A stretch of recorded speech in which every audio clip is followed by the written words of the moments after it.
So the question is, what is the frame of the Practical Kabbalah, Kabbalah Maasit, that is prohibited by the AriZal? How do we know if something is part of the Kabbalah Maasit, part of the prohibitions that the AriZal said? And specifically, is the Pidyon Nefesh part of Practical Kabbalah? First of all, it's a question. What is exactly the definition of Practical Kabbalah that the AriZal said is prohibited? But for sure, there is things that are prohibited because that's like their prohibition. So there is books that are famous about being books of Kabbalah Maasit. So most what you will find there will be Practical Kabbalah that is prohibited by the AriZal, okay? There is some things that could have been there, but they are not there. For example, Pidyon Nefesh. You couldn't find it in a book of Kabbalah Maasit, but basically it's not there as far as I know. I didn't see a book of Kabbalah Maasit with Pidyon Nefesh there. Where do you find the source of Pidyon Nefesh? By the AriZal, Marhu, the Rashash, the students of the Rashash, the grandson of the Rashash, Divrei Shalom.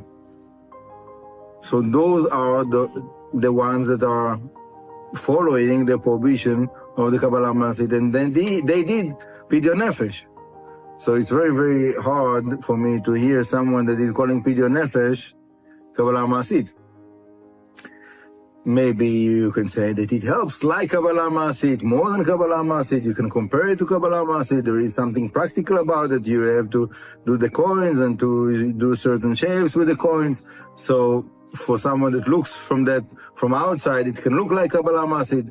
But those that follow that prohibition, they used it and they follow that tradition. So obviously, you can't call it Kabbalah Maasit. They knew what is the definition.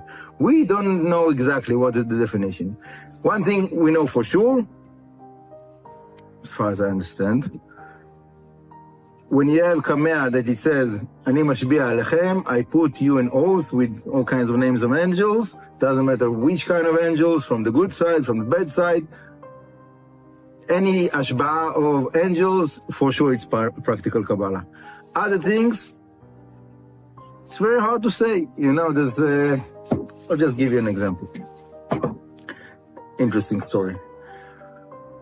One of the rabbis that are teaching Kabbalah with that tilt to Kabbalah Maasit, quite a few years ago, he came to me and he said, look, there's this wicked guy somewhere in Europe that is doing all kinds of terrible things. I want you to take care of him. I said, like, what do you want me to do? He said, here I have in the book of the Peulot of the Marhu, which there is people that are doubting if it's Kabbalah Maasit or not. For me, it's very clear that it is Kabbalah Maasit, but okay, there is room to argue. And how did the Marhu that he knew about the prohibitions wrote that book? That's another discussion, but let's put it aside. Anyhow, this rabbi found in this book of the Peulot of the Marhu a certain thing that you can do.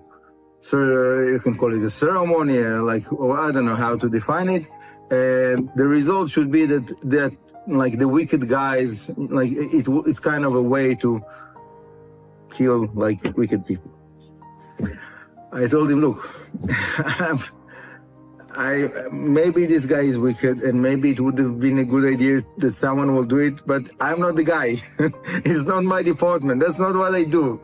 I help people to connect to Hashem. You know, if you want me to reach out to the guy, to call him and to try to convince him to, to get, to do better, maybe I can, maybe it's more of like, but it's not what I do. I don't do Practical Kabbalah. So he was arguing that it cannot be Practical Kabbalah because the Marhu, okay. I told him, look, for me, it smells from Practical Kabbalah. I'm not dealing with that kind of stuff. And yeah, he's not the only one. There's like 3 years, there was like quite a few people that came to me and, tried to push me to do like stuff like that. to write emails, this, that, all kinds of different things. I told them, look, I want to help you. I really want to help you, but I have a tradition. This is my tradition. According to Bethel Yeshiva, no practical Kabbalah. Whatever things that are part of the tradition or in Bethel Yeshiva, like, for example, the Pidyon Nefesh, or like Atarat Nedarim, and like, Klalot, to remove curses, Ayin Hara, these kind of things, resolving like bad dreams. That's, that's things that they can deal with. To do like certain things that looks like Kameh, like the Maccabi, or there's another name that is connected with a tradition of Rav Darzi Zatzal, that there was some kind of a connection between him and Rav Vichai. So, okay, maybe, it has a tradition of like that we can track like where it's coming from, and it's people that were following that prohibition of the AriZal. But there's no doubt that there is many things that people, rabbis do today that are definitely falls into the category of the practical Kabbalah. And most of them, they don't know that there's a problem with it. They just hear about like a sgula, like a good thing to do. You have, you can do this and you get that result. But it's a big issue. I heard all kinds of crazy things of people that, they were using Shin Daleds and they didn't know that that's what they do. They were like, and again, those things have results in the long run. So, the fact is that there is a good reason for that tradition that I got from in Bethel Yeshiva. Those guys, they have a lot of experience, in the old city of Yerushalayim for hundreds of years. They probably pretty much saw everything. They knew about all of those schools, all of the different possibilities. So whatever was kept as something that, could it be that should be done. Opinions shifted? What? Could it be that opinions shifted with time? There is a shift over time. I don't argue that there is a shift over time, but maybe it's also from Bethel in the old city. Not exactly. It was more like a Talmud of the Ben Ish Chai tradition of like Iraq. He came from Iraq. So he came to learn a little bit in Bethel Yeshiva, but it's not like his main tradition as far as I understand. Mm-hmm.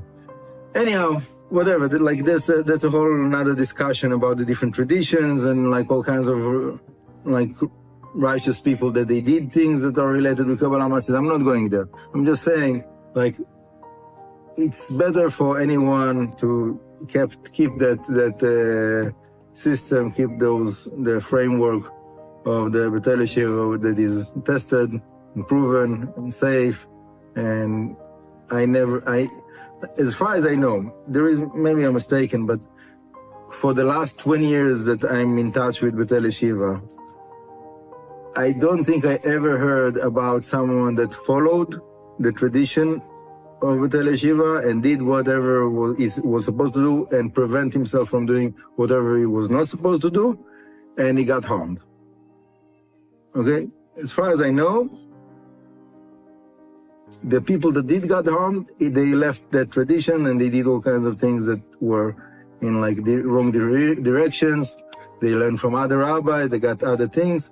But those that stick with like, that. So it's a big thing, Mm-hmm. And that's the benefit of having tradition, like you can rely on it, something that is, So Hashem, Baruch Adonai L'olam, amen.